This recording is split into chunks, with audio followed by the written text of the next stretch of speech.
Hi there. Today's module is titled Essentialism, the Disciplined Pursuit of Less. Essentialism, the Disciplined Pursuit of Less. What is essentialism? What do you understand by the concept of essentialism? To help us understand what this concept is all about, let us take a look at this story from the Bible about Mary and Martha. In the Bible, Mary and Martha are sisters who welcome Jesus to their home. While Martha busied herself with preparations and tasks, Mary chose to sit and listen to Jesus' teachings. Martha became frustrated and asked Jesus to tell Mary to help. But Jesus gently reminded Martha that Mary had chosen the essential, focusing on what truly matters. This story illustrates the core of essentialism, prioritizing the important over the many distractions of doing everything. Prioritizing the important over the many distractions of doing everything. Why is this topic important? Can you understand the concept of what we are trying to dive into? When you look at our world today, it is quite easy to get distracted by the so many activities around us. We have our social media to distract us. We have our friends to distract us, our family to distract us, and even the country to distract us, because there are so many news coming out every day that if you're not careful, it can easily piss you off and make you feel distracted from your main goal. So our society is filled up of distractions. When you look at our place of work and our place of study, you discover that it can be very easy to get distracted with activities. You hear people make statements such as I've been busy. The world we live in today celebrates people who are busy. But results has shown that people who are busy busyness don't necessarily translate to results. Being busy doesn't translate to success. Just like this story, Martha was busy and she became frustrated because she felt she wasn't being appreciated, she wasn't being helped by her sister.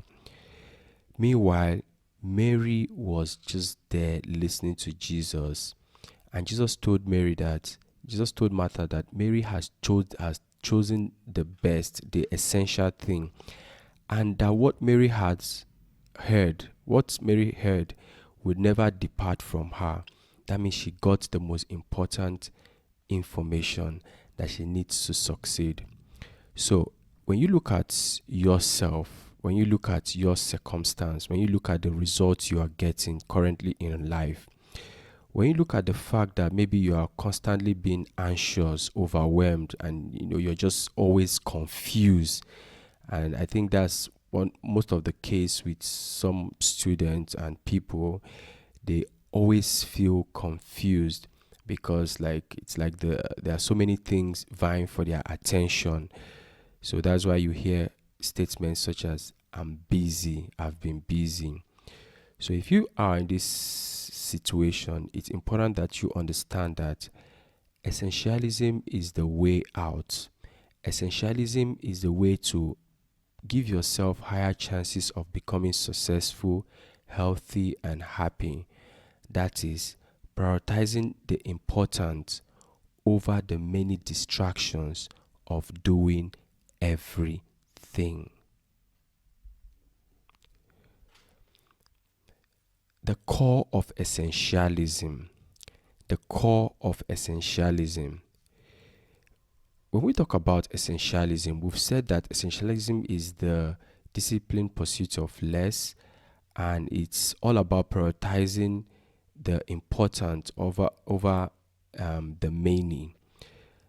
Here we are going to look at the core of essentialism. What is essentialism all about at the core? The first one is that essentialism is a disciplined pursuit, of focusing only on focusing on the less, more like saying quality over quantity. It's all about giving your energy to things that are productive. It's a disciplined pursuit. The second one is eliminate. That is cutting out the non-essential. At the core of essentialism, what we do is we take a look at all the activities, all the commitment, all the things that are vying for our attention, and we start cutting those ones that are non-essential, especially those things that will not help us achieve our goal. Let's say, for instance, you have, let me just list out 5 tasks.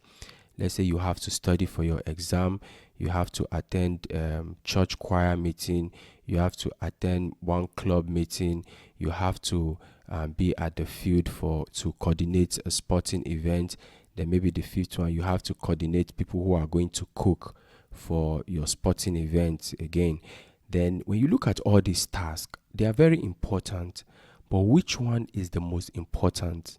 The most important is your studies. That is what brought you to school. So it's all about looking at the many important things or many things you have on your hands and eliminating those ones that will not help you achieve your goal. Now, the last one is value. The core of essentialism is all about value. Prioritizing what truly matters, what would add or what would benefit you. It's all about value. So let us look at the trap of doing everything.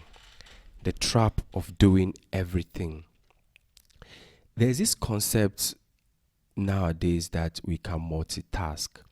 Multitasking being that, you can be reading your book at the same time listening to music, at the same time gisting with your friend, and at the same time maybe chatting with your mom or dad. Like you can do all these things at the same time. Now, there's a research that have shown that we don't really multitask, that multitasking is just an illusion. That what we do instead when we think that we are multitasking is that we are spreading our time and energy on different tasks at the same time, which would eventually make you to which would eventually limit your chances of being successful at any of them, or at best you end up not completing all the tasks on time. So we don't really multitask. Like, multitasking is just an illusion. Let's take, for instance, someone in school that is, let's say the person is perceived to be intelligent. Like, people perceive that person to be intelligent. Oh, this person is capable, right? When they perceive that person to be capable, you find out people will be like, okay, help me with this and this. Some other person will come, can you please do me a favor? Some other person will come, can you help me do this? The lecturer will come. By the time you discover this person has so many things on their hands because they are capable, right? Most times, this kind of event leads to overwhelm, because sometimes you might just get to a point to be like, okay, I need to do this, like, you just become so confused. The same thing happens even at work, where you're giving so many tasks and you just feel like, okay, someone asks you, can you please do me a favor and attend to so and so? You say yes. Can you do me a favor and type this document? Yes. Can you do me a favor and attend this meeting? Yes. Can you do me a favor? Like, before you know it, like, you're doing everything, and at some point you might feel unappreciated or undervalued, maybe because those people that you thought you were doing favors don't reciprocate that, or they don't acknowledge it. It can make one to feel bad in some certain ways. So that is why it's important for us to understand the trap of doing everything, that there is no such thing as multitasking. That when you try to do everything, you are faced with too many choices and distractions. Okay, it causes overwhelm. Now, what are the consequences? The consequences are, number one is burnt out. You're going to be burnt out because the truth is you're a human. You are not a machine. So there are certain there you have limitations as humans. Okay, we all have limitations as humans. So when you stretch yourself beyond what you're supposed to, you're going to be burnt out. You're going to feel stress and sometimes anxiety. Now, another consequence is you become a mediocrity. Just like the saying, when you chase two rabbits, you catch none. When you chase two rabbits, you catch none. Let's look at this instance. Someone who is a vulcanizer, is a bricklayer, is electrical engineer, is a lecturer, is let's say a farmer, and all that. This kind of person, yes, the person might be doing all these things, but do you know that this person would not master anyone, would not become an expert in any of these things because their attention is divided. But for someone who just say, for instance, just chooses to be a farmer and just focus on that farming and not just any farming, let's say tomato farm, okay? In the next couple of years, that person will become so good at that thing that the person would be more successful than the other man or lady that is trying to do everything. So that's one of the consequences of the trap of trying to do everything. The same analogy applies to students who is just doing everything. They are in this club, they are in this activity, they are just trying to do everything. They are also trying to hang out with friends and catch up. All these things. They are also on social media. In the end, you not have time to really focus on your core task, which is your studies. Now, when we talk about essentialism and all these things that are required, it can be tempting to think that essentialism is a boring way of living. That, oh, when you start living this kind of way, that is going to be boring. That's an illusion. It's not boring. It's all about prioritizing yourself, prioritizing what really matters so that you can become successful easily. That is why we are told to set goals for ourselves. Set goals for ourselves, because when we set goals, it gives us clarity and a sense of purpose. Now, another trap of trying to do everything is that you lose your purpose. You sometimes ask yourself, why am I even doing this thing? That kind of thing. So if you don't want to feel overwhelmed or confused, it's important that you get to this core of this topic, which is essentialism, and get to understand what it's all about. And the last thing is that your spread thing. Saying yes to everything dilutes your impact because you're just everywhere, and in the end, you're just going to be overwhelmed. You're just going to be stressed. Okay. But when you do a favor or you do a particular task, you give a particular task, your energy, your 100% energy and time, that's one thing that you do, the impact will tend to be more than when you are trying to do so many things at the same time.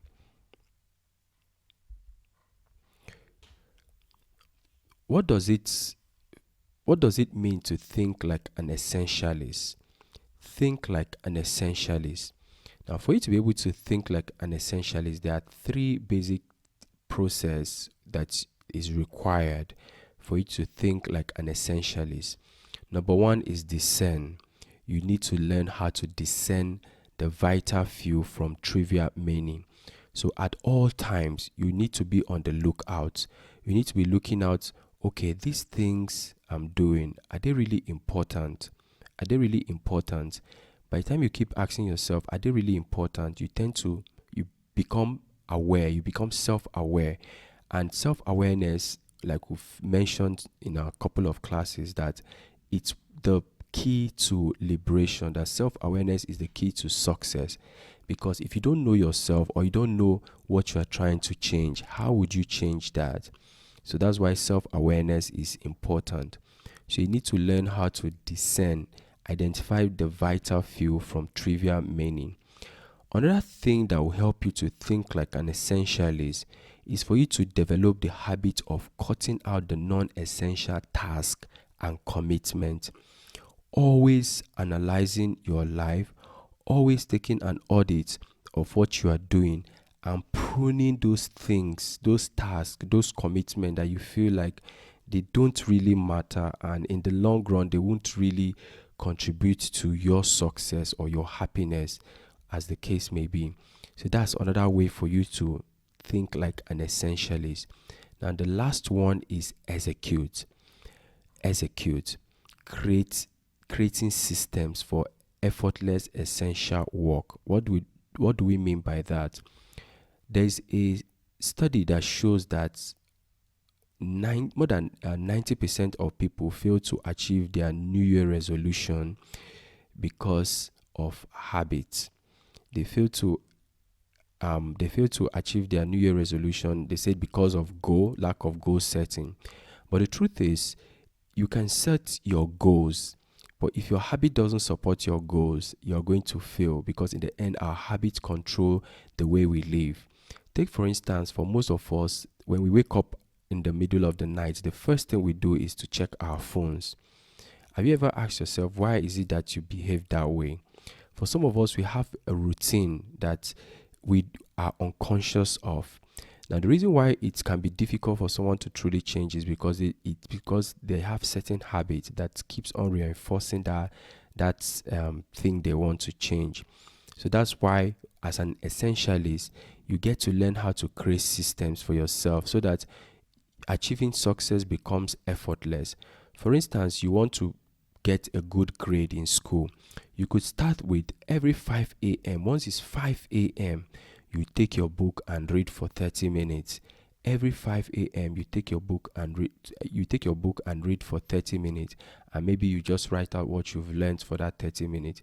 When you start doing that for the next 21 days, 30 days, 60 days, it becomes a habit, and this habit would grow, and it will make achieving success becomes easy, rather than waiting until the last day when you start reading, you become overwhelmed, you don't know how to catch up.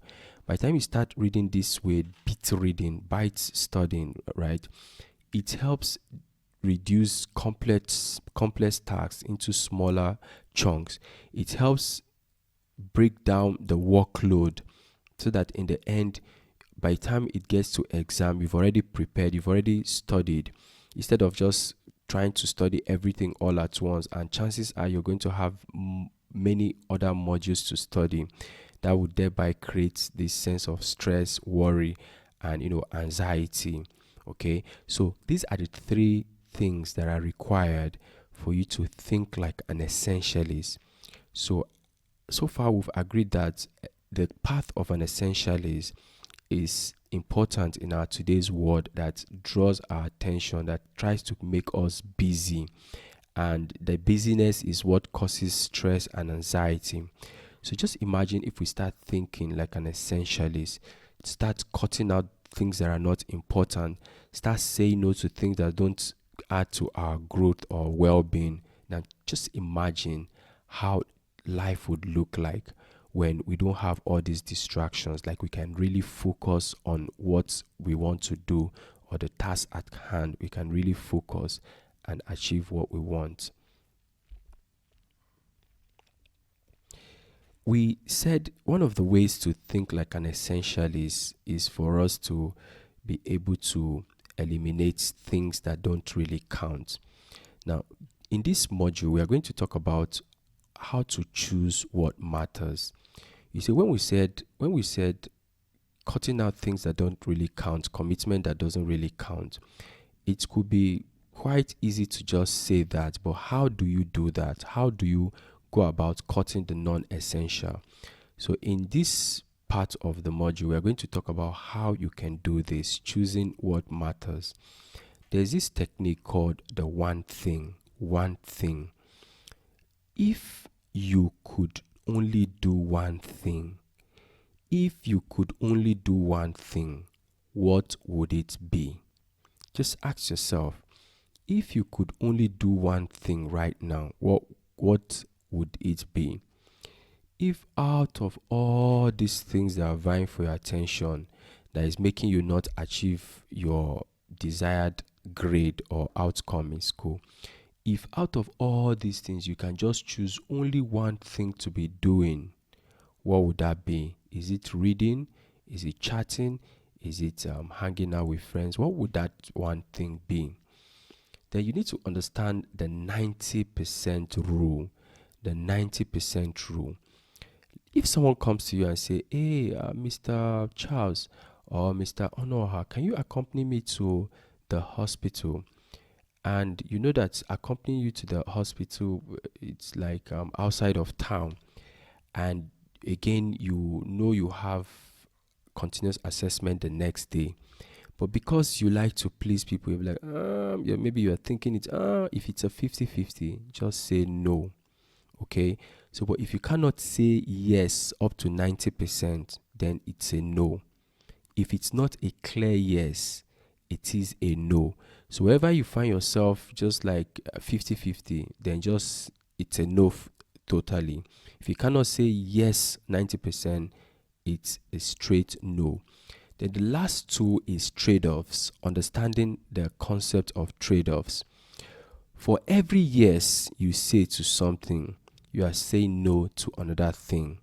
For every yes you say to something, you are saying no to another thing. Let's take, for instance, again, your friend comes to you and say, oh, please, can you accompany me to the town? I need to collect a parcel. And you know, going to the town will take you, let's say, 3 hours. And when you come back after going to the town, you're going to be exhausted. The next thing is sleep. Meanwhile, you know that the next day is exam. You need to write an exam. But because you just want to please your friend, you decided to go. So you need to understand that for every yes you say, that you are saying no to something else. That is, in this case, you are saying no to your studies. You are saying no to you passing, having good grades. You're just saying no to these things. So we really need to understand the concept of trade-offs. By the time you start applying this tool in your decision making, like looking out for what are the consequences, basically? What are the consequences of me scrolling through Instagram all day and not studying? What are the consequences? The consequences are you miss out on maybe meaningful relationship with people around you. You miss out on studying to get a better grade. All these things, you are going to miss out on all these things. So it's important that you understand the concept of trade-offs. Understanding the concept of trade-offs will help broaden our minds, will help us practice the concept of essentialism to the fullest. The power of saying no. The power of saying no. Just like the analogy I gave, like, oh, can you please accompany me to the town? If you are someone that is just trying to be, diplomatic, or you don't want someone to make the person to feel like, oh, like this not, because the truth is, we all like to please people, want to be on people's good book. So instead of feeling bad, okay, when you consider the trade-offs, you consider what you are saying no to, you can politely decline. Now, most times, no, people find it very difficult to say no. People find it difficult to say no to people. Please, can you lend me money? They find it difficult to say no. Please, can you do me this favor? They find it difficult to say no, because most times people want to please people. They always want to be on the good side of other people. They want people to say nice things about them. Now, but the truth is, the challenge of saying no to everyone and everything, we've already established, is that it causes anxiety, it causes stress, and it makes one worried and overworked out, burnt out. So that is the consequence of saying yes to everything. So we need to understand the power of saying no. How do you say no?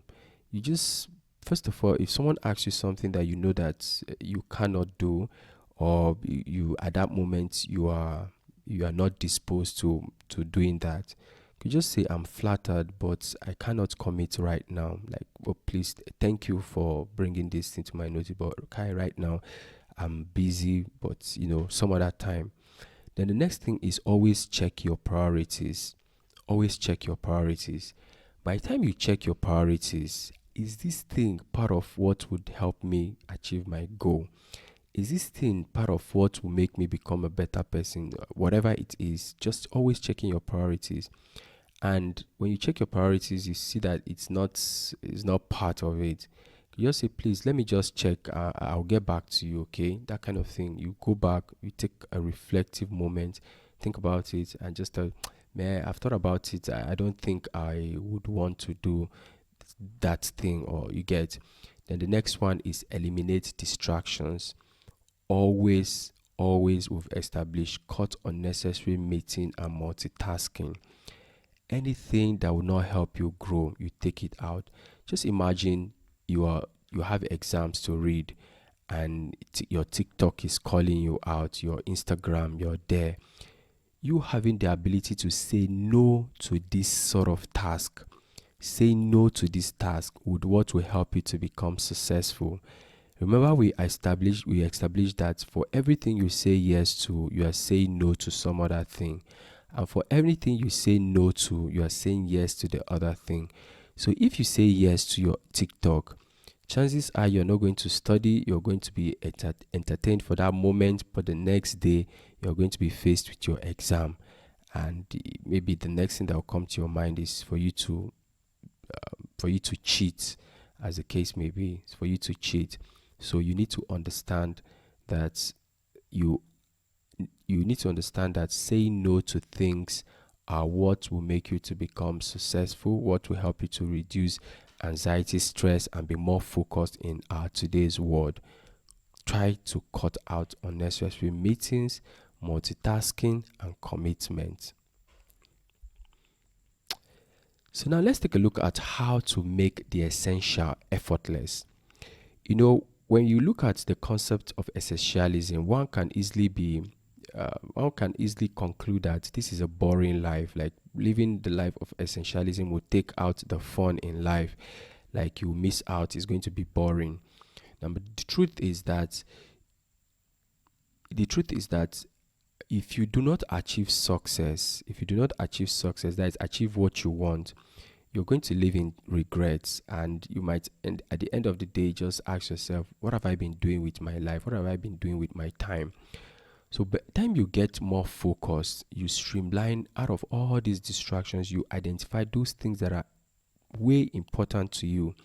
Let's say, for instance, you come to school, you are instead of reading, you belong to different association, belong to different clubs, you committed to different things, activities, and because you just want people to know you as that good person, you keep on attending those meetings even though you don't want to. You keep on engaging in those activities even though you don't want to, because you want people to see you as a good person.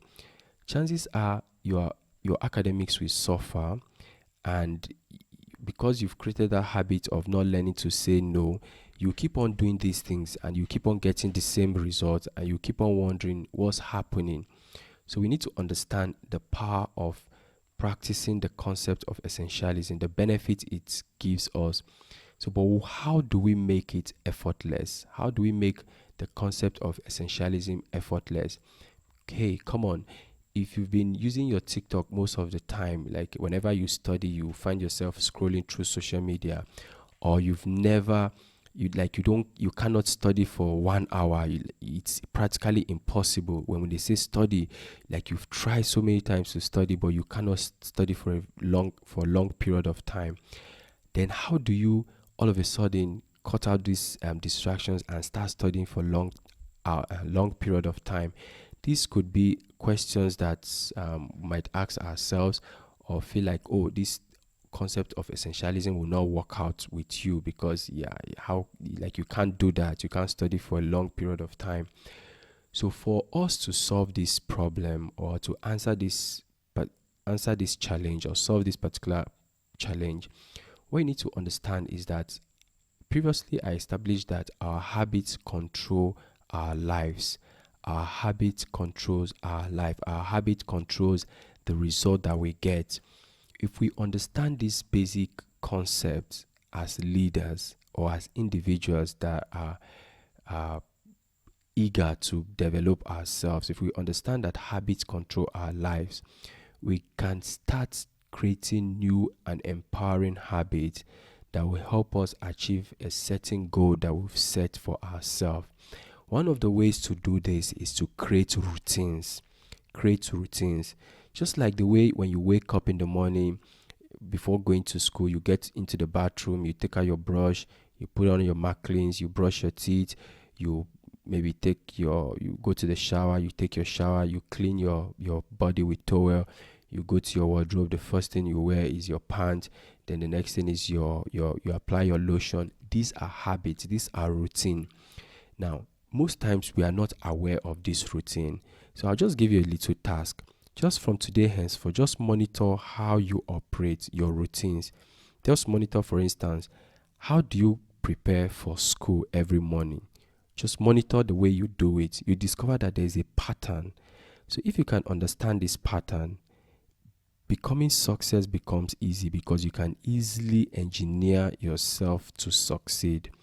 That is the power of habits. So when you create tasks and when you create routines, just like we said, every morning, 5 a.m., I'm going to read for 30 minutes. You keep doing it. Initially, it might not be easy, but by the time you do it for 30 days, 60 days, it becomes a habit. So by the time you do this thing, you start creating these routines into your life. You discover that things becomes easy for you and achieving success becomes easy. Practicing essentialism becomes easy. The next thing is buffer time. You need to understand the concept of buffer time. What is the concept of buffer time? What is it all about? It's all about scheduling moments for planning and reflection. We said self-awareness is the key to success. For you to become self-aware, you need to have moments where you are alone, you can sit down and meditate. This is where meditation comes in, reflecting on your moments, your actions. What have you been doing previously? Where have you been failing? How can you improve? Taking time to really think about these things. So for instance, you might just say, okay, out of all these tasks, which one are important? Which one are keeping me away from my success or what I want to achieve? Which one is making me stressful? Which one is giving me anxiety? Really sitting down to discern these things and, cutting them out so that you can become free and also practice essentialism. Now, another one is practice celebrating small wins. Celebrating small wins. Let's say, for instance, someone wants to lose 100 kg. Ideally, you're not just going to wake up and all of a sudden you've lost that 100 kg. You have to start small. So for some of us, we usually give up after a few moments when we don't see the result that we want. So it's important that you understand the concept of celebrating small wins. So let's say you lose 20 kg, for instance, after 3 months. You should be able to celebrate that weight you've lost, like really celebrate it.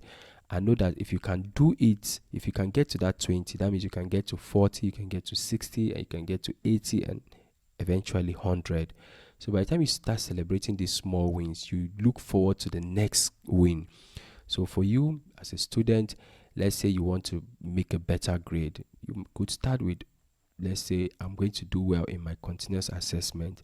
By the time you start doing well in your continuous assessment, let's say the first one you score the first one you score 10, the second one maybe you score 9. You start celebrating those small wins because you know that eventually when it comes to the main exam, you're just going to ace it. Okay, so we need to create routines, learn how to create buffer time, that is moment for reflection and planning, then learn how to celebrate small wins. It's all about compound effect. Now let's take a look at why it's important to be an essentialist. Why is it important to be an essentialist? So there's this story about a man, his son, and a donkey.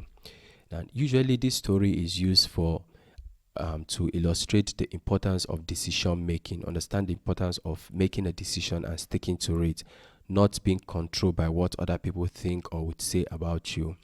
So the story goes that this man, his son, and the donkey, they were going to the market. The donkey was carrying some loads that they wanted to use at the market. So they were going and they met some people along the way, and these people were like, yeah, that was the use of a donkey if you don't use it. They were making that state they made that statement. So the man thought about it. He now kept his son on top of the donkey. They moved a certain distance. They came upon another group of people, and people were like, yeah, this son is disrespectful. Like, this man is teaching this guy bad habit. Like, why will a young guy be seated and the dad will be walking? That's disrespectful.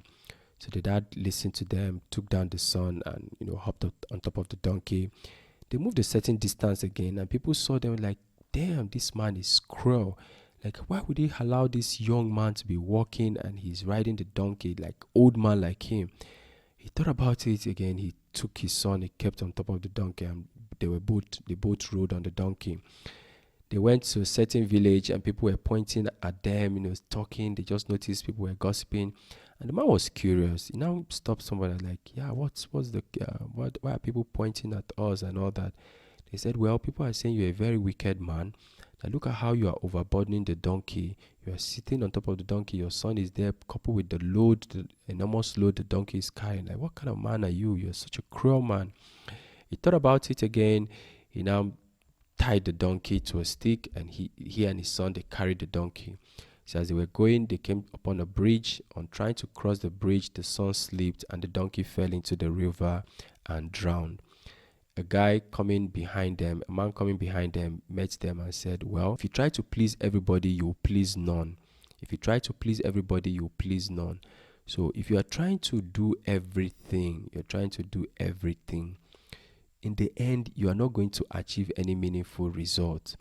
Just like the story where the man kept on changing his decision. As an essentialist, you need to understand what truly matters. Understanding what truly matters gives you clarity, helps you to know what truly matters to you. Another one is that it increases your impact. Instead of doing 10 different things all at once, if you should focus your attention on just one. Let's say you are in school, you are faced with different activities, different things they are vying for your attention. If you could just focus on one, which is just studying, chances are you're going to do better than someone else who is just everywhere trying to do everything. They're in every meeting, every event, every social gathering. They are everywhere. You're going to be far better than that person. Another one is that it gives you freedom to explore. By the time you practice the concept of essentialism, or you're an essentialist, when you prune down things that don't really count, you eliminate things that don't add to your overall success, you get to have more time to enjoy yourself. Let's say watch a movie, hang out with your loved ones, do things that are truly important to you, that will give you a sense of fulfillment and satisfaction. Essentialism in action. In work, you focus on high impact projects alone, and you delegate low value tasks. Let's say in your workplace, you are told as the head of department, you are told to type a document, you are told to attend a meeting, you are told to create a team that would work on a particular project. You are told to travel to some other place to get food. You are told to, let's say, go wash the car. For you to be for you to practice and the concept of essentialism, you need to look at all these things and say, okay, I'm typing a document. Typing a document, you tell somebody else to do it. You delegate your task. All these smaller tasks, you delegate them. You give other people to do it. Then you now have, by the time you give other people to do it, you then have time to focus on high impact project. In our personal life, you start to prioritize relationships and your health. If, let's say, people are stressing you, that there are so many tasks that are calling your attention, and you know that if you keep on working that way, let's say you are always busy, you are working very hard, you're not having time to even sit down, relax with family, enjoy your time, your time, have fun. You are always busy. It might tell on your health. That's why we hear people having stroke. We have people having hypertension and all this. So that is one of the dangers of not practicing essentialism, not doing only the things that matters so that you can have time for your health and relationship. Another thing is to eliminate the trivial commitments. Look at your commitment, all the things you have, and just say, will this thing add to my overall success? No, get it out. Will this thing make me to achieve my goal? No, get it out. And the last one is in leadership. Essentialism in action in leadership. It's all about empowering teams with clear goal. So instead of saying, oh, okay, this semester we just want to do well, instead of saying that, when you say we just want to do well, just like in our module where we talk about goal setting goals that are clear and specific. So instead of saying we just want to do well, you can say, okay, this semester we would like to make 4.5, and we are going to do that by getting A in this course. Like that, you are specific on what you are going to do and the action you're going to take. Another one is model essential focus. Okay, model essential focus. Those are the essentialism in action. Take the first step. Like we said, practicing essentialism can be, for someone that's just starting, you could say it's a boring life. Like, oh God, I just imagine I'm going to cut out all these things that are giving me joy, all these things that are giving me pleasure. Like, it's quite difficult. It's not difficult. You need to begin small. Just like a lady that has so many clothes in her wardrobe, so many that she's not using. And a couple of times she has told herself, like, you know what, I'm going to give away some of these clothes so that I have a space in my wardrobe, and also make it easy to choose clothes when going out. Because for some people, because they have so many clothes, they find it difficult to choose the one they will wear. They might just open their bag or their box. They'll be like, oh my God, which one? This one, this one, this one, this one. So it creates confusion. So instead of saying, okay, I'm going to do it tomorrow, I'm going to do it next tomorrow, start today. Begin small. You could say, okay, today you open the wardrobe, you choose maybe 5 clothes that you're not wearing, you put them inside a bag, you keep doing it like that. Gradually, you will finish up everything. So you need to start small. Like the saying goes, a journey of 1,000 miles begins with a step. Begin where you are, begin right now. Another thing is plan. Schedule time for essential tasks. Always sit down to reflect. Having reflective moments helps. So you need to start small, and you need to also plan it. You need to have time to reflect. Another one is to eliminate. Say no to one non-essential commitment today.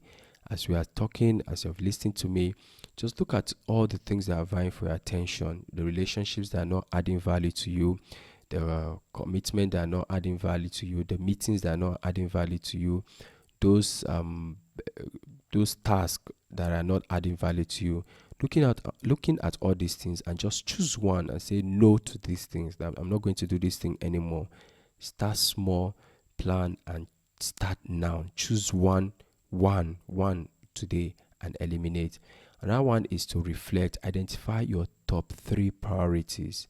What are your top 3 priorities? List them out. By the time you list your top 3 priorities right now, it helps you to gain clarity, and it helps you to eliminate all the many distractions that are vying for attention and leading you astray. So far, we've talked about essentialism. We've introduced the concept of essentialism. We've talked about the benefits. We've talked about what it's all about, basically. Now, here are some reflective questions on essentialism to get you started. What are the most important priorities in your life right now? Can you really answer that? What are the most important priorities in your life right now? How often do you say yes to non-essential commitments? What can you eliminate to create more focus and clarity? How do you decide what truly matters each day? What routines could you establish to make the essential effortless? How do distractions impact your productivity and well-being?